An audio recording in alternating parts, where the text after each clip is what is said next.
So, if you checked your retirement account or, your brokerage app today and you saw that your favorite high-growth tech stocks were up, you probably tipped your hat to Silicon Valley. Oh, absolutely. Everyone immediately thinks about like a new product launch or some brilliant AI breakthrough. Right, exactly. But the reality is, the real reason your portfolio is just floating in the stratosphere right now might actually be a rig pumping crude oil out of the ground in the Saudi Arabian desert. Yeah, it's wild to think about. Today, we are basically exposing the hidden plumbing of the world. Which is so needed right now. Yeah. Because, we are so used to viewing global events in these isolated little silos. Yeah, it is the ultimate invisible tether, really. You see a headline about Middle Eastern energy markets. Then you swipe down on your phone, right, and there's a headline about U.S. interest rates. Right, exactly. And then another one about, I don't know, a new round of geopolitical sanctions. And they seem like completely, totally disconnected phenomena. Yeah, it feels like categorized chaos, just a bunch of unrelated waves crashing on the beach. But the deeper you look into this stuff, the more you realize that all of these seemingly isolated events are actually running on the exact same underlying operating system. They absolutely are. There is this massive, deeply interconnected architecture that literally links the price of a barrel of crude oil directly to, the valuation of a software company in California. Which is just crazy. And it also links directly to the survival of a manufacturing plant in Ohio. So today's deep dive is all about mapping out that architecture for you. Right, we are going to build a mental framework so you can actually process the massive macroeconomic paradigm shifts that we are living through right now in 2026. Because, to be clear, this isn't some day trading strategy. No, not at all. Understanding the foundational plumbing of global finance is, honestly, it's about self-defense. I love that. It's about self-defense. Yeah, it's about recognizing the actual ocean currents instead of just, getting battered by the waves on the surface. Think of macroeconomics not as a crystal ball that magically predicts the future, but almost like a physics equation, calculating the net force of an incredibly complex system. That's a great way to put it. You have to know exactly where the heaviest weights are placed on the scale. Right. And to do that, we have to start at the absolute bedrock of modern finance, the system that essentially mandates the world to run on U.S. dollars. And how that mandate directly, artificially inflates the assets you probably own. Let's trace the origin of it, the petrodollar closed-loop protocol. Where do we even begin with this? Well, to really grasp the gravity of the petrodollar system, we have to look at the basic physical mechanics of how global energy is priced and settled. Right, because crude oil is the lifeblood of the global industrial economy. Yeah. You cannot run a modern nation without it. You really can't, and yet this completely universal commodity is almost exclusively priced, bought, and sold in U.S. dollars. Let me stop you there, actually, because the physical reality of that is just wild if you stop and think about it. Oh, it's fascinating. Like, if I am Japan, right, and I need to power Tokyo, I have to buy oil from Saudi Arabia or the UAE.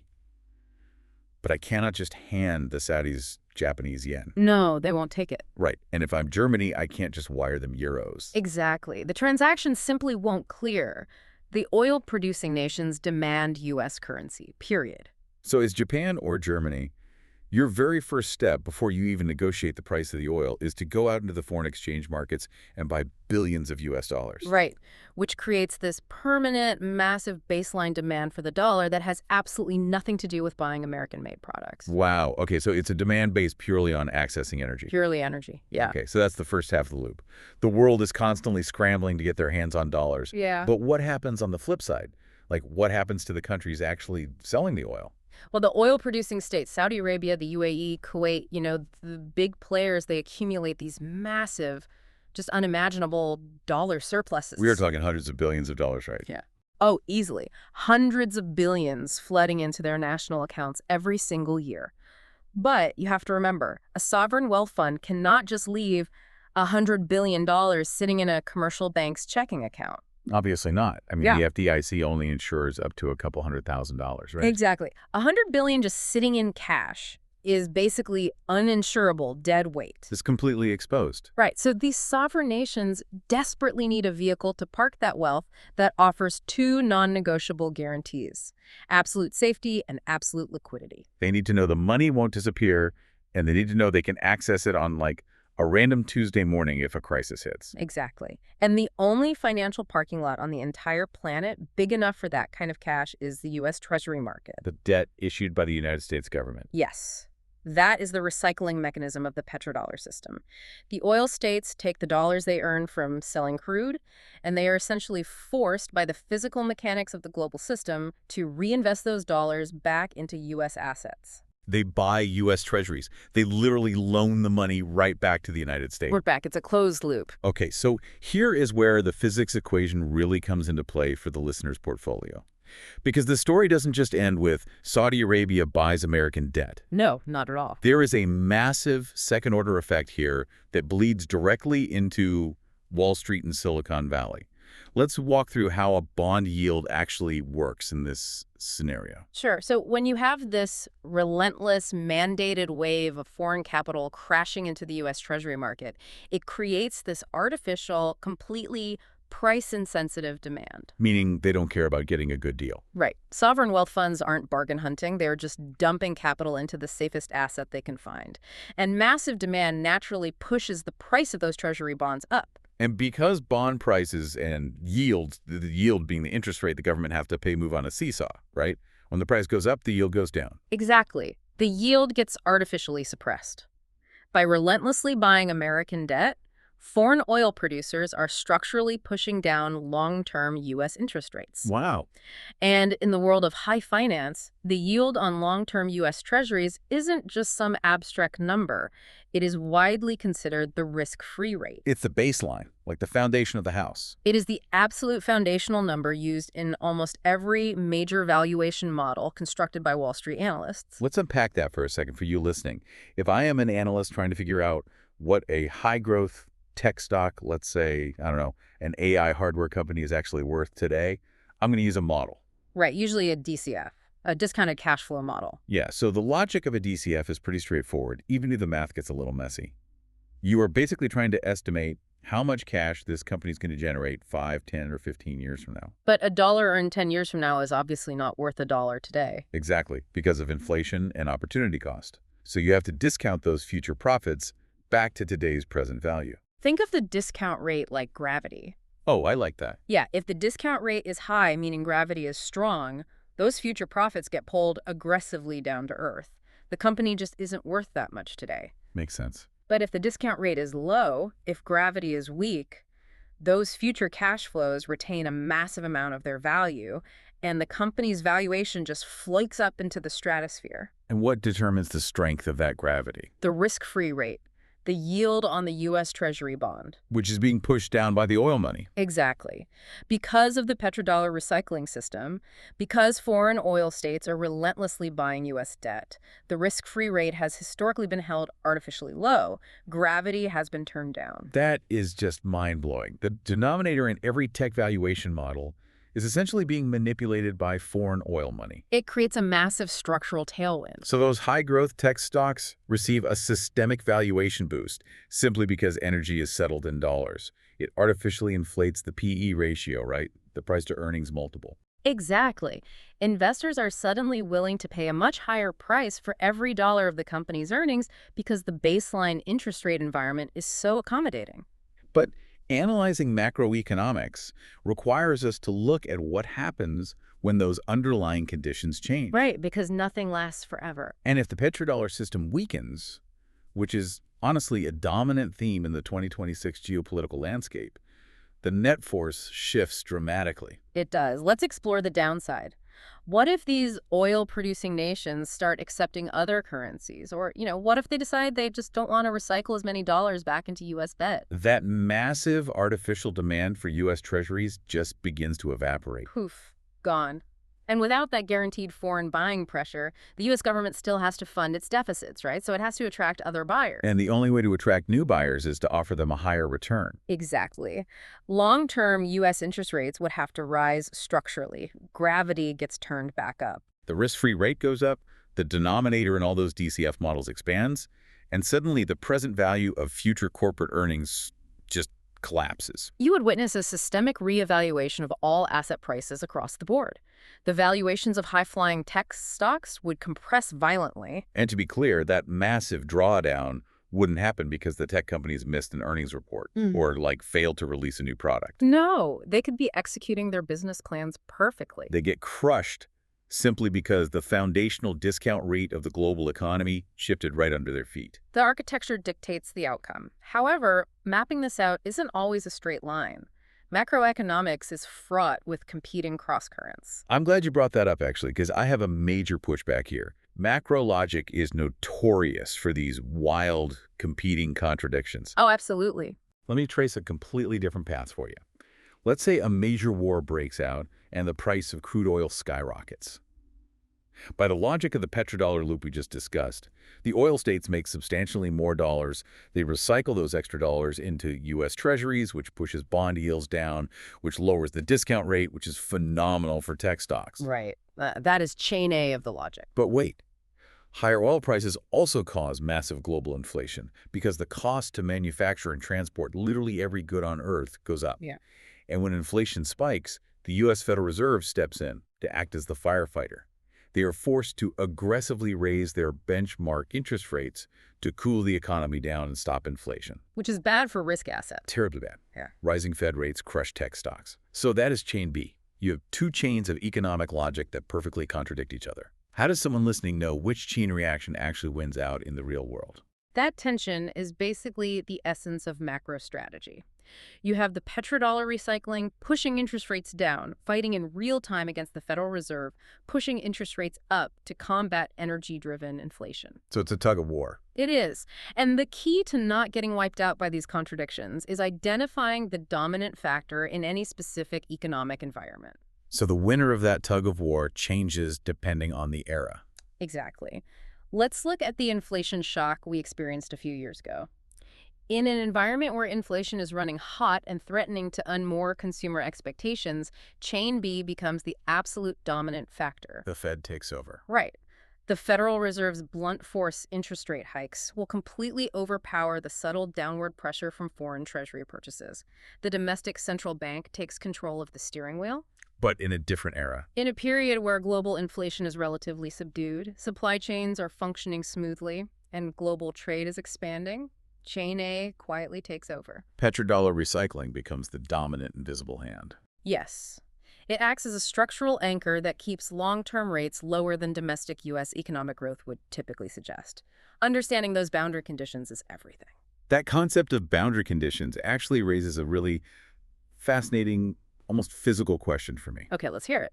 We've established the assumption that oil-producing states have to buy U.S. treasuries. But if I am managing a sovereign wealth fund with hundreds of billions of dollars in pure profit every single year, why am I buying government debt that barely outpaces inflation? Right. Why don't I just buy physical assets? Why not buy a premium real estate in Manhattan or vast tracts of agricultural land in the Midwest or just acquire entire foreign manufacturing conglomerates? Why settle for paper? That brings us to a phenomenon known as the sovereign liquidity trap and the concept of capacity constraints. It's a fascinating dilemma because it represents a problem most individuals honestly wish they had. Which is? They simply have too much money to participate in normal markets. It is the ultimate first world problem. But playing out on a geopolitical scale, walk me through the physical constraints of having that much cash. When you are dealing with national trade surpluses, and again, we're talking hundreds of billions of dollars annually for a single nation, you hit a physical wall. Let's run a thought experiment using your scenario. Okay. Let's say a Middle Eastern sovereign wealth fund decides to dump $100 billion of their oil surplus directly into Manhattan real estate. They just send an army of brokers to buy every premium skyscraper they can find. The physical market for premium commercial real estate in any given city is simply not deep enough to absorb that volume of capital smoothly. Because it's too much at once. Way too much. The very act of them trying to deploy $100 billion into skyscrapers would instantly and violently hyperinflate the price of those buildings. They would literally be bidding against themselves. Oh, wow. So their entry costs would become catastrophically terrible. Exactly. The sheer weight of their own capital destroys the value proposition of the investment. And the entry problem is only half the crisis. The exit strategy becomes an absolute nightmare. Because liquidity dries up when you're the biggest player in the room. Exactly. Let's say a sudden geopolitical crisis hits their home region, or perhaps they urgently need to fund a massive domestic infrastructure project to keep their populace happy, and they need $50 billion in hard cash by next week. You cannot quickly liquidate a portfolio of 50 Manhattan skyscrapers. No. Who is the counterparty? Who has the cash on hand to buy them? And if you are forced into a fire sale, you crush the market and take a massive, humiliating loss on the national ledger. Exactly. So contrast that physical capacity constraint with the U.S. Treasury market. The U.S. debt market is a $30+ trillion ocean of liquid capital. It's massive. It is arguably the only financial pool on the planet deep enough where a sovereign actor can dump $100 billion in or yang $100 billion out in a matter of days without causing violent systemic price displacement. So U.S. Treasuries aren't really viewed as an investment portfolio for them. They are a utility. They are the ultimate political collateral, or a global super voucher, if you will. Sovereign wealth funds view foreign exchange reserves as a national safe deposit box. Right. If a nation faces a sudden famine, a war, or an urgent need to buy a fleet of commercial airplanes, U.S. Treasuries can be instantly liquidated into digital cash to purchase those necessities on the open market. You can't dismantle a skyscraper in Midtown to buy millions of tons of wheat during a national emergency. Exactly. That makes total sense. Yeah. But there's another angle here. Why don't they just take all that wealth, convert it back into their own local currency, and spend it domestically? Build massive cities, give everyone a stipend. Yeah. Build infrastructure, fund local businesses. Why keep the wealth offshore at all? To understand why they don't just bring the money home, we have to examine a profound macroeconomic defense mechanism against something called the Dutch disease. Dutch disease. I've heard the term, and it sounds like an obscure medical condition, but I know it's an economic curse. Break down the mechanics of it. It's named after a historical crisis that hit the Netherlands in the late 1950s after they discovered a massive natural gas field in the North Sea. Right, which sounds like a great thing. On the surface, discovering an ocean of valuable energy sounds like a country hitting the geopolitical jackpot. You would completely assume it makes everyone rich. But macroeconomically, if mismanaged, it is basically suicidal. Walk me through how that works. Let's trace a fictional example. Imagine an oil-producing nation decides, we are done parking our wealth in foreign banks. We are going to take our $200 billion annual surplus, convert it all from dollars into our local currency, and inject it directly into our domestic economy to enrich our citizens. It sounds like a beautifully populist political promise. It does, and the initial phase actually feels like a boom. But then the physics of currency markets take over. To bring that wealth on shore, the nation has to dump billions of US dollars onto the foreign exchange market and relentlessly buy their own local currency. Oh, I see. And this massive, sustained demand causes their local currency to appreciate violently in value against every other currency in the world. So their currency becomes an absolute powerhouse. And that is exactly where the disease takes hold. Let's look at the secondary domestic industries in this country, say, a local agricultural sector, a modest textile industry, or small-scale manufacturing. Okay. Because the local currency is now unbelievably strong, anything manufactured inside that country suddenly becomes prohibitively expensive on the global market. Oh, I see the domino effect now. If I am running a tractor factory in this oil state, suddenly no foreign country wants to buy my tractors because my strong local currency makes my tractors cost 3 times as much as a tractor from Germany or China. Your export market vanishes overnight, but the devastation happens internally too. Because the local currency is so strong, foreign imported goods become ridiculously cheap. So the citizens of the oil state stop buying locally made tractors, locally grown food, and locally made clothes because they can import them for a fraction of the cost. Exactly. The local non-oil industries are completely hollowed out and destroyed by their own currency strength. Workers are laid off from the tractor factories and the farms, and the entire national workforce becomes hyper-dependent on the single commodity, the oil sector, to provide government subsidies. Wow. You become a mono-economy, that is Dutch disease. It's a tragic irony.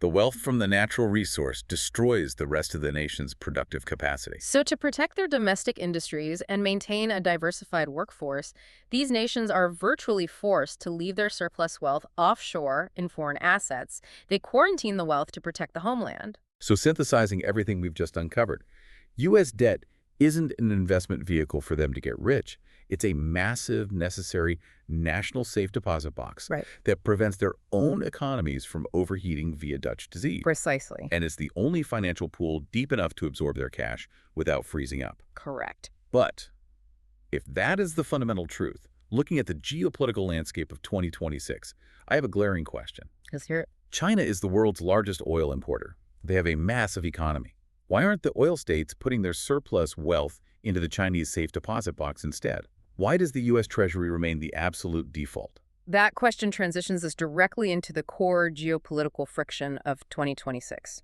We are looking at the viability of alternative sovereign bonds and the true defensive moat of the U.S. dollar. Because logically, given China's trade dominance, you would assume sovereign wealth funds would just rotate into Chinese debt. But they don't. They heavily overweight U.S. Treasuries compared to Chinese government bonds, or CGBs. The reason comes down to the unglamorous reality of global financial plumbing. It's about financial infrastructure and the devastating risk of something called currency mismatch. We have to trace the actual physical journey of a trade. Let's trace the plumbing. Walk me through the steps. Because oil is still overwhelmingly sold and priced in U.S. dollars, when a crude oil transaction clears, the oil-producing state is sitting on a ledger full of U.S. dollars. Now, if they want to park that money in U.S. debt, it is a seamless native transaction. Dollar to dollar. Exactly. There is zero friction, zero conversion costs. But if they decide they want to diversify and buy Chinese government bonds? They face an immediate structural barrier. They cannot just hand the Chinese government their U.S. dollars in exchange for a domestic Chinese bond.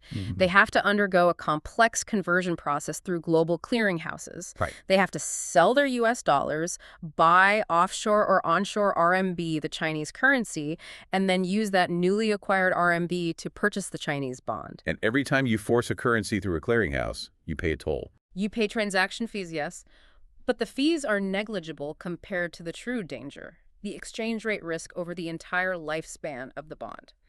Let's do the mathematical reality of this trade. Okay, let's hear the math. Say a Middle Eastern sovereign wealth fund goes through the hassle, converts their dollars to RMB, and buys a Chinese government bond yielding a safe, modest 2.5% annually. Okay, a 2.5% return.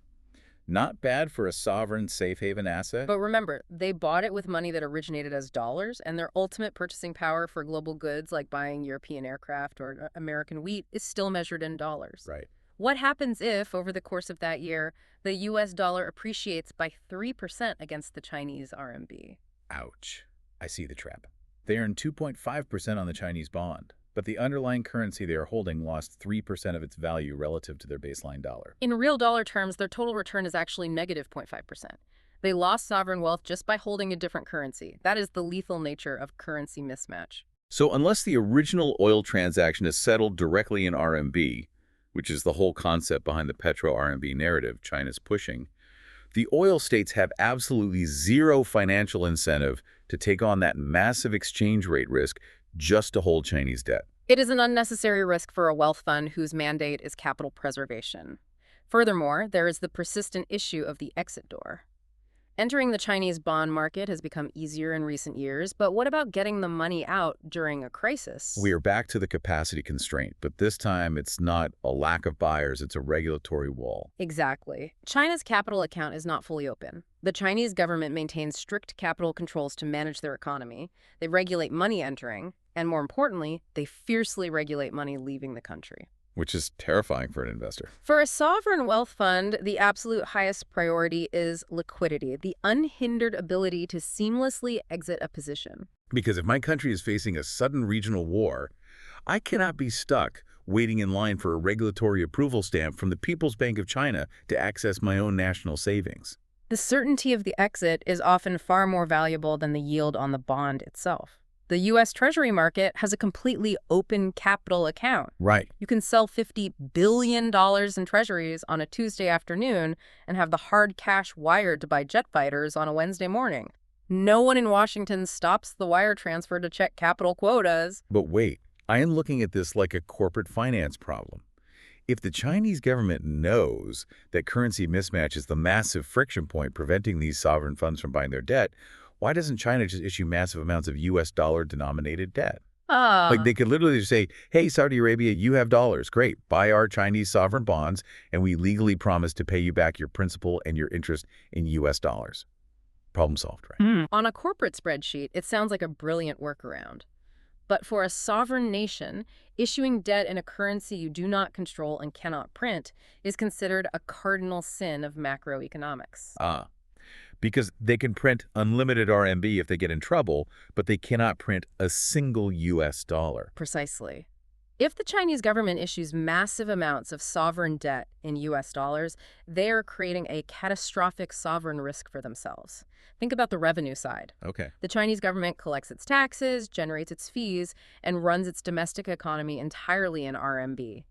If they owe massive debts to foreign entities in U.S. dollars and the RMB suddenly depreciates sharply against the dollar, The cost of their national debt skyrockets instantly. Even though they didn't borrow a single extra dollar, they get completely crushed by the exchange rate. that specific mechanism is the grim reaper of emerging markets. It is exactly what triggered the 1997 Asian financial crisis. Oh, wow. Countries like Thailand had pegged their currencies and allowed massive borrowing in U.S. dollars.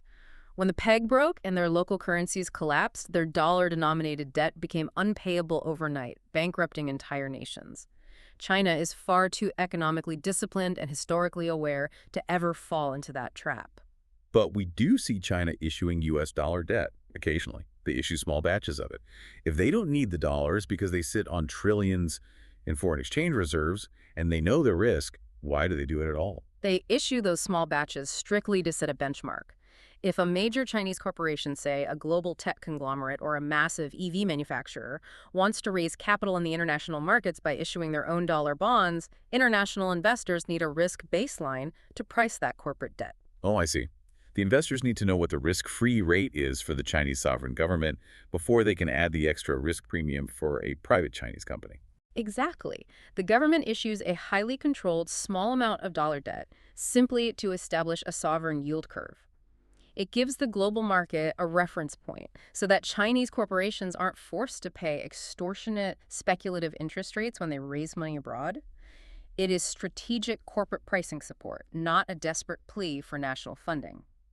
This entire dynamic sounds incredibly similar to a massive software ecosystem moat, How do you mean?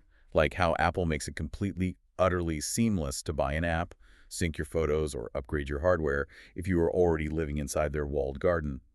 But the second you try to port your life over to an Android device, it's full of friction, incompatible formats, and massive headaches. That's a really good way to look at it. The US dollar is essentially the iOS of global finance. It's sticky. But is China intentionally keeping their system somewhat closed? Or are they choosing not to compete directly on those terms? That is a phenomenal analogy. And yes, China is intentionally keeping their system somewhat closed. They are making a deliberate macroeconomic choice not to mimic the American model. And to understand why they are so cautious and why the United States historically accepted the massive burden of being the open global reserve currency, we have to explore the foundational economic theory of this entire deep dive. Right. We're entering the territory of the Triffin dilemma and the impossible trinity. This is where the macro puzzle pieces really start to interlock and explain the physical reality of the world around us. Let's lay the groundwork with the impossible trinity, which was originally formulated by the Nobel laureate economist Robert Mundell. The theory posits a brutal reality. A country cannot simultaneously achieve three specific macroeconomic policy goals. It can only pick two. It is a menu of trade-off. Okay, lay out the 3 points of the triangle. What are the options? Point one is free capital flow. This means money, investment, and wealth can move in and out of the country across borders without any government restriction or capital control. Makes sense. Point two is independent monetary policy. This means the nation's central bank can set interest rates based purely on their own domestic needs, like fighting local inflation or boosting local employment without having to worry about what other countries are doing. Okay. And point three is a fixed or stable exchange rate. The value of the currency remains steady and predictable against other major currencies. I always struggle to remember the trade-offs here. If a country wants total control over its own destiny, what do they have to give up? Well, it is mathematically and economically impossible to have all three for a sustained period without the system breaking. You have to sacrifice one. Let's look at the choice the United States made. The U.S. aggressively chose free capital flow and independent monetary policy. Meaning trillions of dollars can flow into Wall Street or out of U.S. banks instantly, and the Federal Reserve sets interest rates based purely on U.S. economic data, like domestic unemployment. But by locking in those two choices, the U.S. mathematically had to sacrifice the third point of the triangle: exchange rate stability. The U.S. dollar floats freely on the open market. And more importantly, by choosing to be the global reserve currency, by agreeing to supply the entire world with the dollars it needs to function, the U.S. condemned itself to a structural, permanent imbalance. Which leads us directly to the Triffin dilemma. Robert Triffin was an economist who figured out this paradox way back in the 1960s, right? Yes, he identified a fatal flaw in the system. If the entire world needs U.S. dollars to facilitate global trade, because everyone needs dollars to buy oil, commodities, and goods, then the United States must constantly supply those dollars to the international community. Right. And the only way a country can pump its currency out into the world is by running massive, continuous trade deficits. Let me make sure I understand the mechanics of that. To supply the world with dollars, the U.S. has to consistently buy more physical stuff from the rest of the world than it sells to them. We hand them our dollars, they hand us their manufactured goods. It is essentially the ability to print pieces of paper to buy the world's real physical assets and labor. From a certain angle, it sounds like the greatest economic cheat code in history. A former French finance minister famously dubbed it America's exorbitant privilege. It is an exorbitant privilege to just print the money everyone needs. But there is a devastating hidden cost to this cheat code, a cost that fundamentally reshaped the physical landscape of America over the last 50 years. Let's unpack the paradox of U.S. deindustrialization. Right. If the world constantly needs dollars for their foreign reserves and to trade with each other, there is an insatiable artificial global demand for the U.S. currency. Which means the U.S. dollar is perpetually overvalued relative to its actual domestic purchasing power. And if the dollar is perpetually overvalued, that makes anything manufactured inside the United States incredibly expensive for the rest of the world to buy. Conversely, it makes foreign imports artificially cheap for the American consumer. This is the realization that completely changed how I view modern history. The collapse of the American Rust Belt, the shuttering of manufacturing plants across Ohio, Michigan, and Pennsylvania wasn't just a simple story of foreign countries working harder or having better technology or cheaper labor. The Rust Belt wasn't just outcompeted in a fair fight, it was systematically sacrificed. It was a macroeconomic sacrifice at the altar of the reserve currency. The permanently strong dollar essentially strangled American manufacturing. A factory producing steel or auto parts in Ohio simply could not compete on the global market when the currency it paid its workers in had a massive reserve premium artificially slapped onto it by global demand. Here is the twisted genius of the system. At the exact same time that the strong dollar was hollowing out the industrial working class, it was acting like a super steroid for the financial and technology sectors. It was hyperinflating Wall Street and Silicon Valley. Trace the capital flow. The dollars that the U.S. sent abroad to buy cheap imported goods didn't just disappear. Through the petrodollar recycling we discussed earlier, that capital flowed right back into the U.S. financial system. Yeah. But it didn't go into building new steel mills. It went into buying U.S. treasuries, which pushed down interest rates, which flooded venture capital funds, private equity, and stock markets with nearly infinite liquidity. So the United States economy is like an athlete who took a very specific type of steroid. They developed massive, bulging upper body strength. The financial sector, the banking conglomerates, the tech monopolies, but their legs, the physical manufacturing sector, the industrial base, completely atrophied because all the blood was flowing to the upper body. That is a visceral but highly accurate anatomical breakdown of the U.S. economy. The American political and economic apparatus implicitly accepted the destruction of its industrial working class in order to maintain global financial hegemony and the exorbitant privilege of the dollar. But let's extrapolate this into the future. What happens if the world actually manages to truly de-dollarize? If nations begin trading heavily in local currencies and no longer need to hold massive stockpiles of dollar reserves to survive? If the artificial global demand for the dollar drops significantly, the U.S. loses that exorbitant privilege. It loses the ability to seamlessly print money to buy the world's goods. All of those excess dollars currently trapped in foreign central banks and sovereign wealth funds would no longer be needed abroad. They would flood back onshore to the United States. And when a massive historic supply of currency floods back into a domestic market that has a relatively static amount of goods. You trigger explosive structural inflation, and that scenario would force the Federal Reserve into a truly agonizing historic dilemma. They would be staring down two horrific options. Option A, allow the hyperinflation to run rampant, utterly destroying the purchasing power of the domestic population, wiping out middle-class savings, but keeping the nominal economy somewhat moving. Which is absolute political suicide. No government survives that. Or option B, the Paul Volcker route. Violently and aggressively raise interest rates to historically high levels to crush demand, protect the currency's value, and halt the inflation. But as we established with the DCF models, violently raising interest rates turns gravity up to maximum. It would absolutely crush stock valuations. It would pop the tech bubble instantly, bankrupt thousands of over-leveraged zombie corporations, and potentially bankrupt the U.S. government itself because the interest payments on a $35 trillion national debt at 10% or 15% interest would consume the entire federal budget. It is a systemic lose-lose scenario. The architecture becomes a trap. And this realization brings us back to the geopolitical strategies of 2026. When you observe China's economic maneuvers today, you realize their policymakers have obsessively studied the impossible trinity. They have analyzed the Triffin dilemma, and they're desperately engineering a system to avoid taking that exact same steroid. So if China is terrified of ending up like the hollowed-out Rust Belt, how exactly are they designing their currency rollout to avoid that fate? Because they are internationalizing the RMB, but it looks very different from the dollar's path.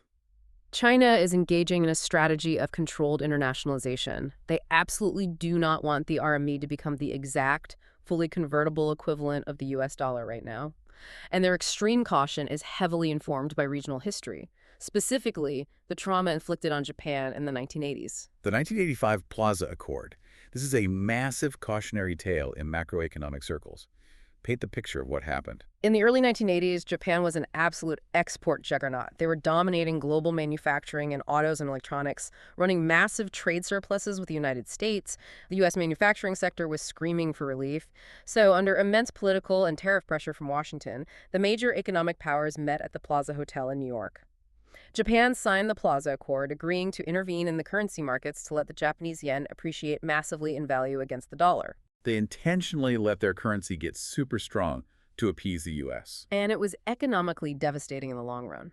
A rapidly appreciating yen meant that Japanese exports suddenly became wildly expensive globally. It kneecapped their export competitiveness almost overnight. To counteract the pain in the export sector, the Bank of Japan drastically lowered interest rates, which fueled a massive domestic asset bubble. The famous Tokyo real estate bubble, where the grounds of the Imperial Palace were supposedly valued higher than all the real estate in California. Exactly. And when that hyperinflated bubble inevitably popped in the early 1990s, it resulted in Japan's lost decades, a prolonged period of economic stagnation, deflation, and zombie banks that they are still struggling to fully escape today. So Chinese policymakers look at Japan's Plaza Accord, they look at the American Rust Belt, and they say, we are absolutely not doing that.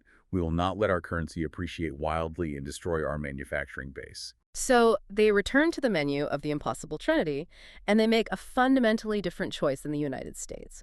China chooses independent monetary policy and a stable exchange rate. They strictly manage the value of the RMB. Which means, mathematically, they must sacrifice free capital flow. Correct. They maintain a closed, tightly controlled capital account. The policy is essentially wide entry, strict exit. They want foreign direct investment to come in and build factories, but they tightly regulate how and when capital can leave the country. This prevents massive waves of speculative hot money from rushing in, violently swinging their exchange rate, blowing up a real estate bubble, and then rushing out and leaving a crater behind. But if they have a closed capital account, how on earth do they internationalize the RMB? Because it is a fact that they are aggressively pushing the RMB onto the global stage in 2026. It is about the mechanism of internationalization. Instead of trying to achieve pure global financial hegemony like the U.S., where the currency is held offshore purely as a speculative reserve asset or for financial engineering, China is leveraging its real-world dominance. They are pushing for trade settlement in RMB. Break down the physical reality of trade settlement. How does it work in practice? China is leveraging its position as the undisputed factory of the world. They are approaching their major trading partners, nations in the Middle East, Africa, Latin America, and the broader global south, and changing the terms of engagement. They are saying, if you want to buy our next generation infrastructure, our advanced EVs, our solid state batteries, our telecom networks, or our high speed rail systems, we want you to pay us in our currency, the RMB. Ah, I see the leverage. If the contract is explicitly signed and settled in RMB, the Chinese manufacturer has absolutely zero exchange rate risk. If global currencies fluctuate wildly during the 6 months it takes to build and deliver a fleet of electric buses, the Chinese factory still receives the exact amount of RMB they mathematically factored into their profit margins. Precisely. They have successfully offloaded the entire exchange rate risk onto the foreign buyer. And there's a brilliant, almost Darwinian second-order effect here. By pushing RMB internationalization specifically through the export of high-tech goods, China is forcing its own domestic industries to rapidly upgrade. Walk me through your logic on that. Think about the evolutionary pressure. If you are a Chinese factory manufacturing cheap, low-margin plastic toys or basic textiles, and the RMB appreciates even slightly on the global market, your razor-thin profit margin is wiped out instantly. You go bankrupt, you die. But if you are manufacturing high-tech, high-margin products with a massive technological moat, like advanced green tech, robotics, or aerospace components, you have tremendous pricing power. Even if the RMB gets stronger, the rest of the world still has to buy from you because your product is superior and they can't get it anywhere else. That is a critical macroeconomic insight. The Chinese government is using their currency strategy as a deliberate evolutionary pressure cooker. They are intentionally willing to cull low-end, highly replaceable manufacturing while simultaneously subsidizing and protecting high-end, high-margin industries that command global pricing power. It is a deliberate, highly managed bottleneck. They don't want massive inflows of speculative capital inflating their stock markets just to create paper billionaires. Right. They want long-term sovereign capital tied to actual physical trade and technological dominance. They are meticulously building a parallel operating system based on the exchange of physical goods and infrastructure rather than pure financial engineering. But looking at this parallel system brings up a terrifying scenario for the existing U.S.-led architecture.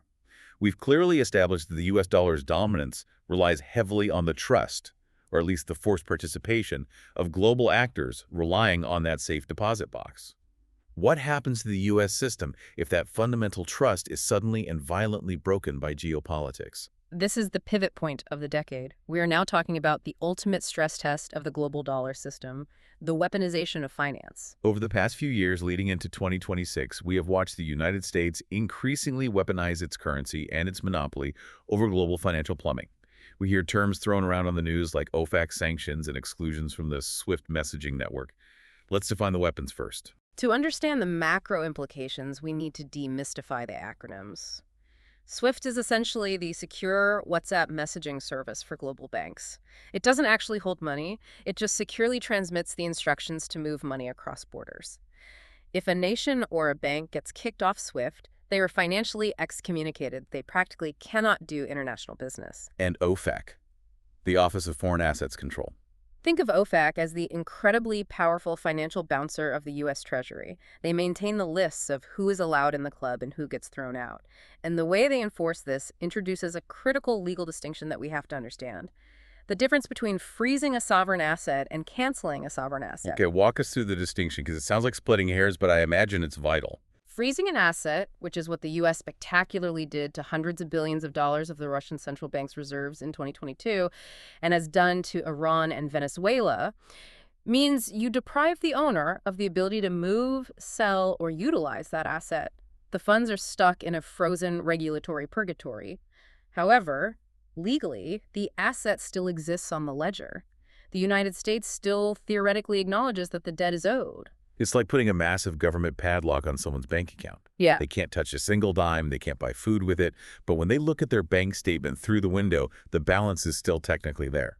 That is the exact mechanic. Now, canceling or nullifying the debt entirely is a completely different geopolitical paradigm. That is the true nuclear option. That is the United States government officially passing a law declaring, we are voiding this debt, we will not pay back the principal, and we will not pay the interest. This asset no longer exists, we have confiscated it. Has the U.S. ever actually pulled that trigger on major sovereign reserves? It is considered an absolute taboo in the realm of international finance. And if we apply basic valuation logic to this scenario, we can see exactly why the U.S. Treasury is terrified of crossing that Rubicon. Right, let's go back to the DCF models and the risk-free rate. Remember the foundational premise of the entire global financial system. A U.S. Treasury bond is universally categorized as a risk-free asset. It is the ultimate safe haven because the U.S. has never defaulted. If the U.S. government outright cancels sovereign debt for political reasons, they have fundamentally and permanently violated the underlying contract of that asset. The moment Washington hits delete on a nation's savings, U.S. Treasuries immediately and irrevocably lose their risk-free status, because suddenly there is a massive risk. The risk is that the U.S. government simply disagrees with your foreign policy, gets angry, and vaporizes your national wealth. And the market is ruthless.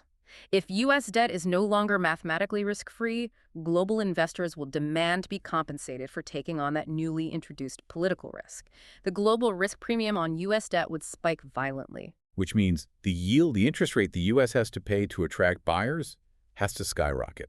And as we mapped out earlier, if the yield skyrockets, the discount rate explodes.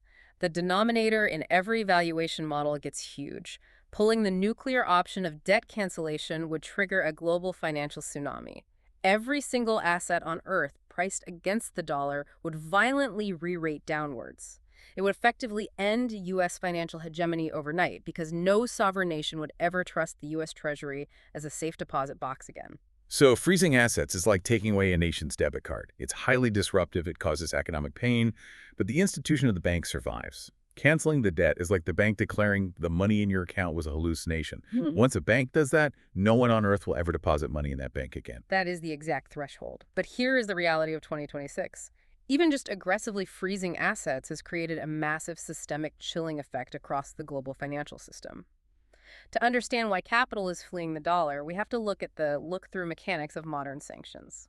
Let's unpack the look-through mechanics. Because it's not just central banks and oligarchs getting hit.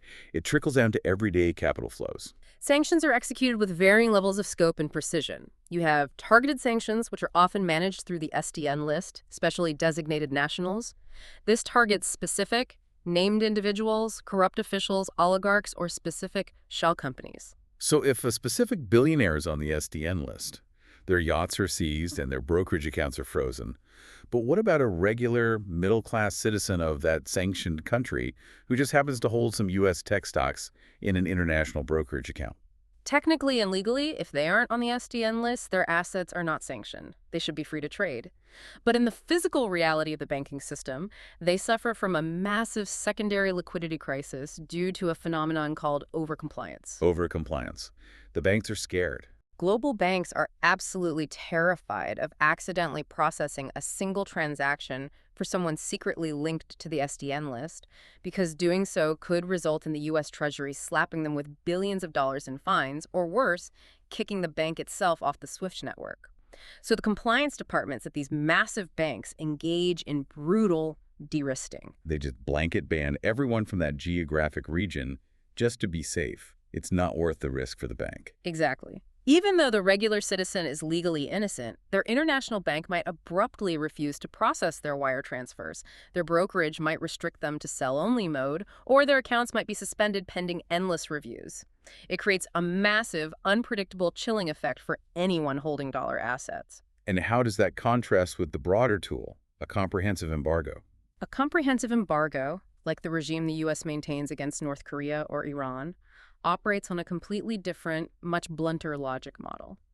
It's a systemic denial mechanism. Under a comprehensive embargo, nationality or geographic location alone triggers an automatic hard block of all financial assets.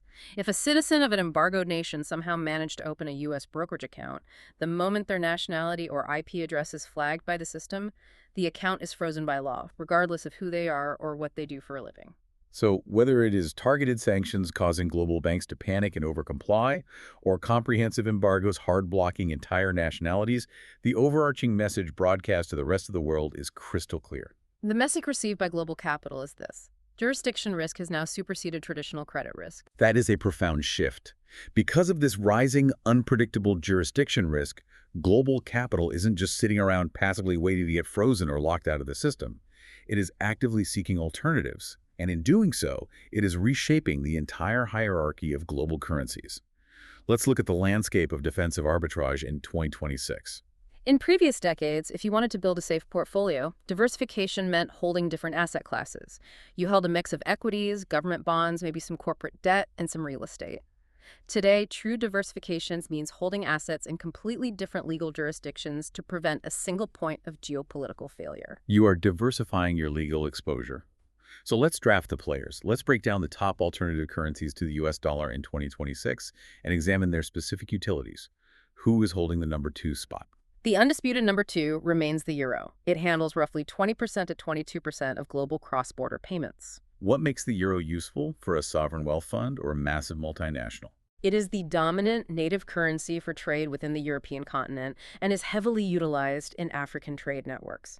If you are a nation that needs to buy precision German manufacturing equipment, French luxury goods, or Dutch agricultural tech, the euro is highly liquid and highly useful. But the euro has a major structural flaw that prevents it from truly challenging the dollar for the top spot. A fatal structural flaw for a reserve currency, yes. It is severely limited by fragmented political and fiscal backing.